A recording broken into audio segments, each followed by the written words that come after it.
Welcome to this explainer. Today we're diving into a truly profound perspective on one of the world's absolute most revered texts, the Bhagavad Gita. But we aren't just looking at this as some dusty ancient scripture. Instead, we're going to decode it as the ultimate constitution of life. Think about it. Just like a country needs a constitution to function smoothly, you and I need a solid framework to navigate all the intense struggles and choices of daily life. So consider this your masterclass on achieving modern success and real, lasting inner peace. I want you to think about the absolute heaviest problem you are facing right now. Seriously, the stress, the endless expectations, that constant, exhausting pursuit of material gain. Now, what if I told you that your entire life is actually just a grand stage play? I know, it sounds a little surprising, right? But this is exactly the perspective shift required to stop suffering and start truly living. Because if we're just actors on a stage, how does that completely change the way we handle our daily struggles? To figure that out, we're going to walk through 6 key steps today. First, the stage of life. Second, the value of human birth. Third, mastering your unique role. Fourth, material versus spiritual power. Fifth, the power of detachment. And finally, number 6, the ultimate success. All right, let's jump right into Chapter 1, the stage of life, understanding your director's manual. To actually survive the sheer chaos of our modern world, we first have to understand the fundamental ground rules of the stage we're standing on. The source material defines the Bhagavad Gita as this precise manual, literally a constitution of life. And it's fascinating because it was spoken right in the middle of a literal battlefield, which perfectly mirrors that daily battleground of our own minds. It's specifically designed to guide us straight through our suffering by giving us the correct perspective. So, here are the core rules of this cosmic drama. Rule 1, you are simply an actor. Rule 2, the supreme, or the universe, is the director. Rule 3, and this is crucial, no role is superior to another. And Rule 4, your only job is to play your assigned part perfectly. Think about it. When a director casts you in a play, you don't stand around arguing about the role, do you? No, you just step up and act it flawlessly. Which brings us to Chapter 2, the value of human birth, and a brilliant concept known as the sandalwood metaphor. Okay, now that we know we're actors in this play, we have to grasp just how incredibly valuable it is to even be on this stage in the first place. Imagine someone hands you a rare, unbelievably valuable piece of sandalwood. Would you toss it into a fire just to boil some water, treating it like cheap charcoal? Of course not. Well, our human birth is exactly like this rare sandalwood. We hold infinite potential, and yet we so often waste it on these trivial, everyday material pursuits, practically burning our sandalwood like it's common firewood.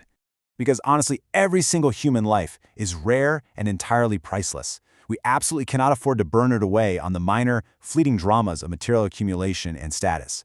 Our time here is limited, We've got to use this incredibly rare opportunity to realize our higher potential. Let's move on to Chapter 3, mastering your unique role and the immense power of Swadharma. So how exactly do we make sure we aren't just burning up our precious sandalwood?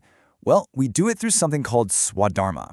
Swadharma simply means your own unique duty or your prescribed role within this grand cosmic play. You see, peace doesn't come from staring at someone else's role and wishing you had it.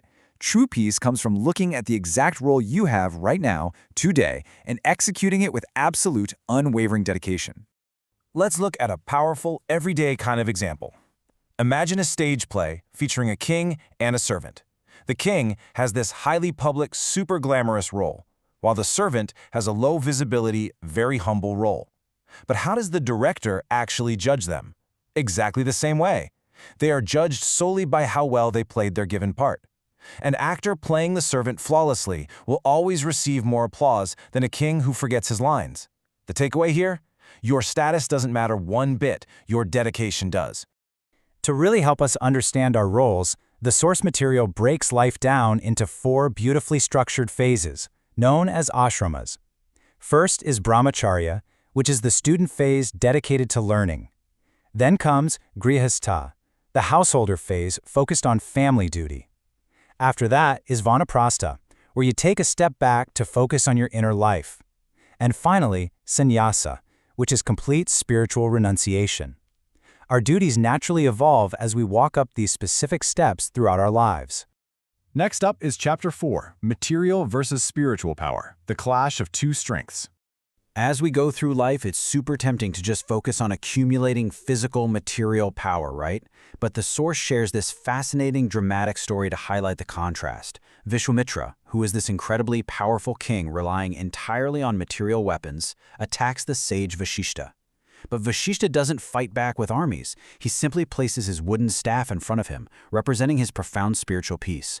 And amazingly, all of the king's mighty physical weapons are completely absorbed and neutralized. It shows us that spiritual strength always neutralizes mere material aggression. To really hammer this idea home, the great Swami Vivekananda famously said, "Infinite power of the spirit will make man a god."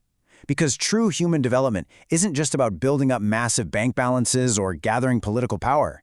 It is about unlocking this infinite, unbreakable spiritual power that already exists within you.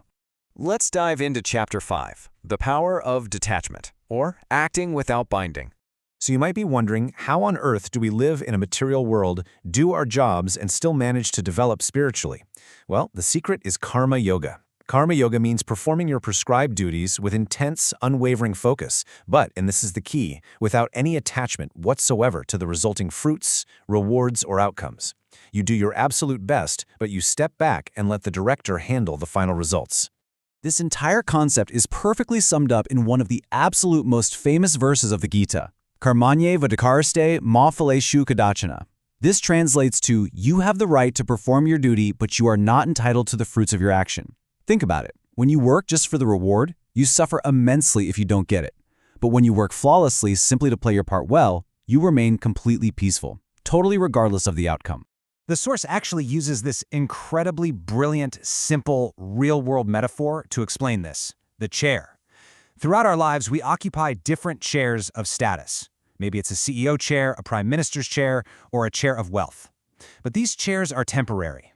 If you attach your core identity and your inner peace to a temporary chair, you are going to suffer deeply when you inevitably have to give it up. So, act brilliantly while you're in the chair, but never ever get permanently attached to it.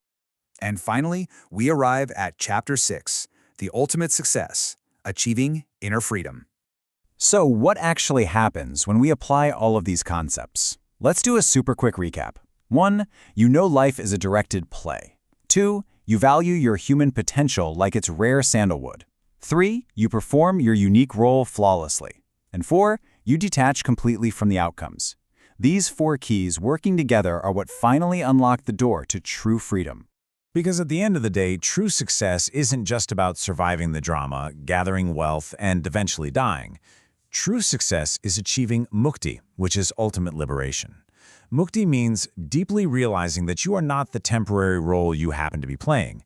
You are actually the infinite, eternal spirit behind the role.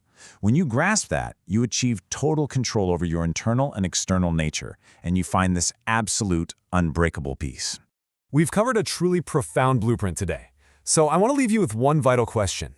Will you embrace your Swadharma and play your unique part perfectly, completely without attachment? Or will you let your rare, precious sandalwood just turn to ash in the fires of temporary material desires? The choice, as this director's manual clearly shows us, is entirely up to you. Thank you so much for joining me for this explainer. Keep learning, keep reflecting, and we'll see you next time.